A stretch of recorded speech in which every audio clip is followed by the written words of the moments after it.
It was supposed to be a simple lunch stop, nothing more than a quick bite on the road. But what happened next would leave everyone inside that little KFC talking for weeks. The sun was blazing high over a quiet American town, the kind of place where everyone knows everyone and not much ever happens. Cars rumbled past on the highway, kids rode their bikes near the corner store, and life moved at its usual peaceful pace. But that calm was about to be interrupted by something nobody saw coming. A black motorcade appeared in the distance, sleek and unmistakable. Windows tinted, engines humming, it rolled down the street and pulled up right next to the local Kentucky Fried Chicken. People inside the restaurant stopped mid-bite, glancing out the window, wondering what on earth was going on. Then, to their shock, the door opened, and in walked President Donald Trump himself. No cameras, no reporters, no staged photo ops. Just Trump, his security detail, and a craving for fried chicken. This wasn't about politics, schedules, or publicity. It was just the president being his usual self, spontaneous, confident, and hungry. Everyone froze for a second. The cashier at the counter blinked twice, trying to make sure she wasn't imagining things. A man near the soda machine whispered, "Is that really him?" It was. Trump gave his signature smile, adjusted his red tie, and stepped right up to the counter.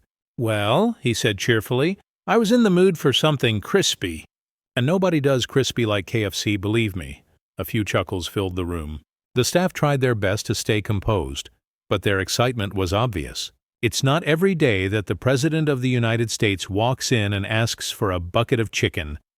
Outside, the motorcade waited patiently, but inside, time seemed to slow down. Phones started coming out discreetly. Whispers turned into gasps.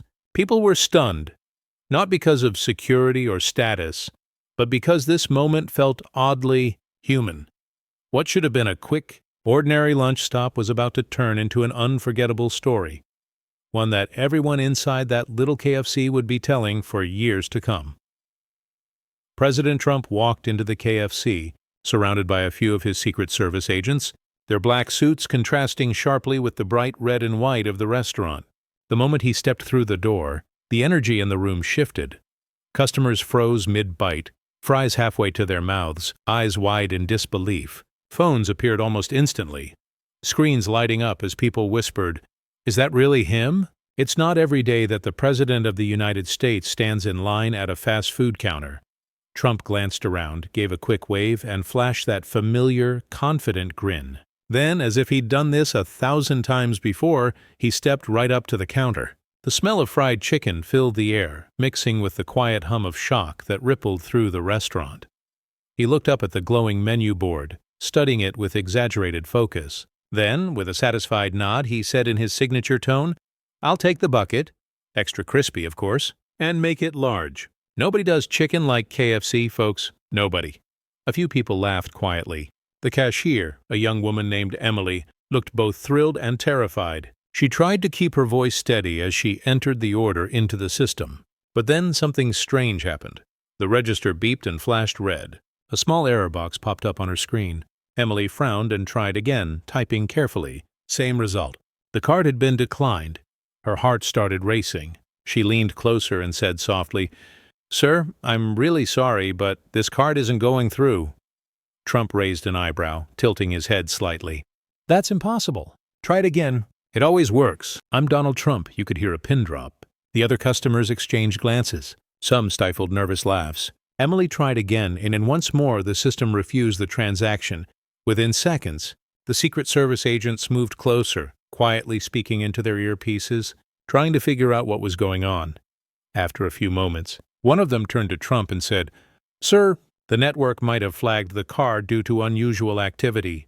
Trump sighed dramatically, shaking his head. "Unbelievable. I can build skyscrapers, but I can't buy fried chicken." The room erupted with laughter.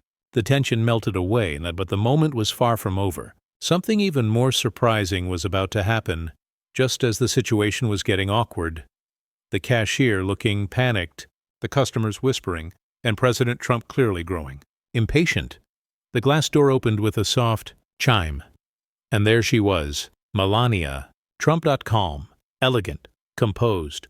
She moved with a kind of quiet confidence that instantly changed the atmosphere in the room. Dressed simply yet flawlessly, She carried herself like someone who knew that even the smallest gestures could command attention. For a moment, it felt like a scene straight out of a movie. Trump at the counter, visibly frustrated, his card refused twice, and Melania walking in as if the director had just cued her entrance. All eyes turned toward her. Even the friars in the back seemed to hush. She walked gracefully toward her husband, her heels clicking softly on the tiled floor. "Donald," she asked in her calm, melodic voice, "what's happening?" Trump let out an exasperated sigh and gestured toward the counter. "They won't let me buy chicken, Melania. The card isn't working. It's ridiculous." The cashier, Emily, looked mortified. Her hands trembled slightly as she apologized again, her voice barely above a whisper. "I'm so sorry, ma'am. I don't know why it's not going through. It's the system." But Melania simply smiled. A soft, reassuring smile that instantly diffused the tension in the room. "It's okay," she said gently. Then, without a hint of hesitation, she reached into her purse. People watched in total silence, expecting her to pull out a different card, maybe a gold or platinum one. Instead, she pulled out something completely ordinary. A simple $20 bill. Neatly folded, she handed it to Emily and said, with that unmistakable Slovenian accent, "Sometimes the simplest way is the best way." The entire restaurant chuckled. The tension that had hung in the air like fog vanished in an instant. Even President Trump couldn't help but grin. He turned to his wife and said, half-jokingly, "You always save the day, don't you?" She replied with a playful glance. "Only when it involves chicken." Everyone laughed. The moment had gone from awkward to heartwarming, from tension to togetherness. All because Melania Trump handled the situation with grace, humor, and a $20 bill. As they waited for their order, President Trump and Melania chose a small corner table, one of those booth-style seats with red leather cushions and a slightly wobbly table. Despite being one of the most recognizable couples in the world, they looked surprisingly normal sitting there, surrounded by the soft hum of fryers and the smell of crispy chicken. People nearby could hear bits and pieces of their conversation, and what they heard wasn't about politics or power. It was simple, funny, and surprisingly down-to-earth. Trump leaned back slightly, his familiar confidence returning. "You know, Melania," he said, gesturing with his hands the way he always does when making a point, "this is why I love America. You can be a billionaire and still enjoy fried chicken. Nobody does that like we do." Melania gave him a knowing smile, resting her chin lightly on her hand. "Yes," she said teasingly, "but maybe next time bring some cash." The people sitting nearby couldn't help but laugh.